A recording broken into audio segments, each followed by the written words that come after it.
I beg to move that this House, having regard to the terrorist attacks by Hamas against Israel and the deepening humanitarian crisis arising from Israel's military operations in the Gaza Strip, A, expresses its deepest condolences to all innocent victims and civilian casualties.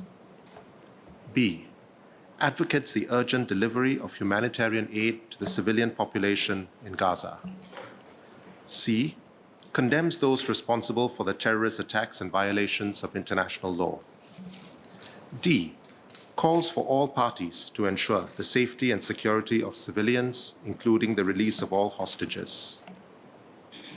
E, reiterates Singapore's long-standing commitment to a negotiated two-state solution consistent with the relevant UN Security Council resolutions. And F, urges all Singaporeans to safeguard and uphold our multiracial and multi-religious peace and harmony.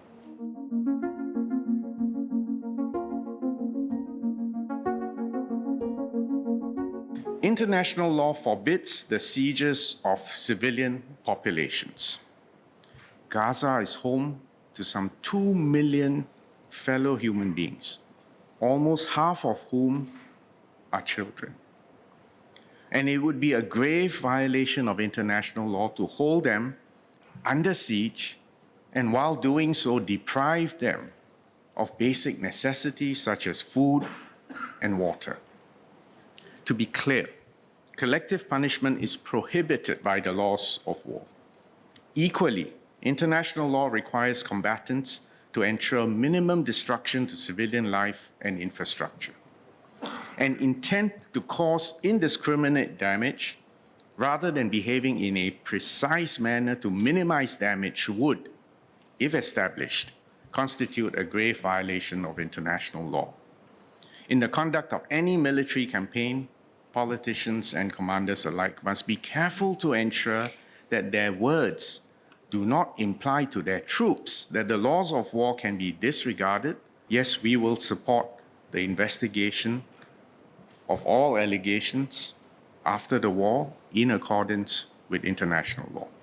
And we hope that all parties will cooperate in these investigations. Singapore's long-standing support for a two-state solution remains unchanged. We believe that the Palestinian people have the right to a homeland and that Israel has the right to live within secure borders. A negotiated two-state solution is the only way for Palestinians and Israelis to live in peace and security. Realizing this may seem difficult now more than ever, but that should not deter us from continuing to support the international community's efforts in this area. Both the Palestinians and the Israelis know our position and our principles well. We have good relations with the Palestinians and have committed substantial technical assistance and support to the Palestinian Authority over the years, and we will continue to do so. We also have a strong, long-standing relationship with Israel. Israel helped build up the SAF during our early years, and we continue to cooperate closely with them across many areas, including in science and technology. So we are friends with both Israel and the Palestinians. But it doesn't mean we support everything each side does. Instead, we consistently take a principled position in line with international law and in support of global peace and security. First, while it is legitimate for the IDF to target Hamas's military assets and weapons, it is not legitimate to target civilians or objects the civilian population needs for its daily survival. Related to this, Hamas should also not be using civilians and civilian objects as human shields or co-locating military assets within them. Second, any attack must be proportional to the threat faced, and the method used to respond should cause as little collateral damage as possible. Thus, where a precision strike is possible that would spare civilian life and is able to achieve the military objective, that should be used over an option that would cause a larger amount of collateral damage. Third, steps must be taken to minimize the impact of war on the civilian population. We should roundly condemn all breaches of international law by any participant. No matter how emotionally upset we are, we should not abandon the rule of law. These laws are designed to curb our most savage instincts in the heat of battle. Whatever your support for either side in this conflict, You would have to be so cold and unfeeling to deem any of it acceptable. To level such violence, barbarity upon innocent civilians, especially children and the elderly, cannot be acceptable in any way or form. So let us for a moment agree that whatever our views on the conflict, that no civilian should be considered as a legitimate, deliberate target in any conflict. While this conflict may be geographically far away from us, with the ubiquity of social media, regional conflicts no longer remain confined to their immediate surrounds. They possess the potential to reverberate and touch us here, even in Singapore, while we observe the unfolding tragedy from what seems like a safe distance. This reality underscores the profound impact that such conflicts can have on the fabric of our local community relations. It becomes therefore imperative for us to recognize and address the potential toxicity that may seep into our own midst as a consequence. Perhaps for many of us, it's due to the all too natural human instinct to be consumed by genuine concern, influenced by our own religious affiliations, our relationships, and our affinity, as we digest the information flow in the news outlets and on the social media. Yet, we must be restrained in how we react. We must appreciate that the social environment which we have built our society and our nation around, that we must be vigilant against allowing differences to fracture the unity of our diverse community. The government's pledge to safeguard our multi-religious and racial harmony remains unwavering. We must unite at times like these rather than seek to divide or seek political dividends. Let us not kid ourselves. All it takes is a cursory search, and you will see that since the 7th of October, online traffic and misinformation targeting Singapore and our local population has been on an exponential rise. Mr. Speaker, we are at risk. This is a complex conflict with a complex history.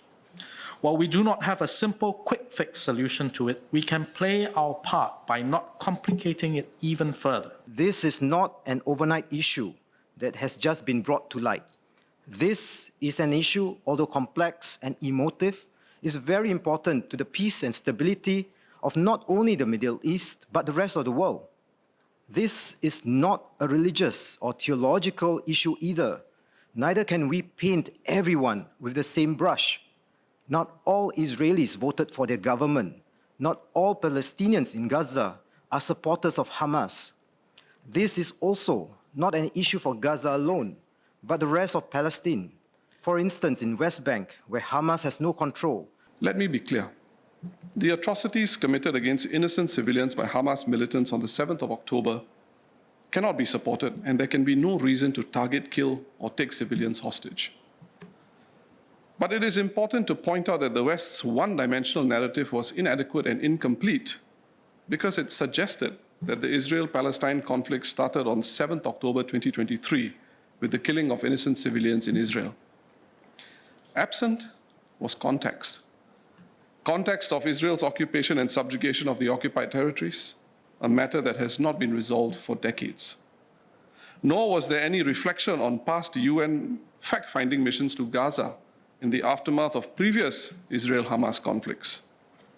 Nor was there any consideration of the impact of the wanton expansion of settlements in the occupied territories by successive right-wing Israeli governments, which delegitimized the right of the Palestinian people, making any future peace even harder to reach. Ultimately, these omissions, amongst others, operated to decontextualize the tragedy that befell Israel and her people on the 7th of October 2023. Mr. Speaker, the motion as worded by the three members and the amended motion as proposed by member Mr. Yam is not objectionable and will be supported by the Workers' Party.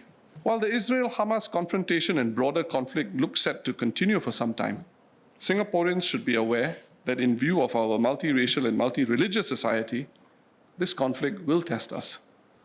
But it should not be allowed to compromise our multiracial and multi-religious peace and harmony. As Singaporeans, we should not analyze a political issue through religious lenses. For us, it is a humanitarian issue, and both Israel and the Palestinians deserve to live in peace and harmony. Our contribution is a humanitarian one, to advocate and support calls to stop the killing, particularly of civilians and children, and to support the international community in reaching a lasting settlement between Israel and the Palestinians.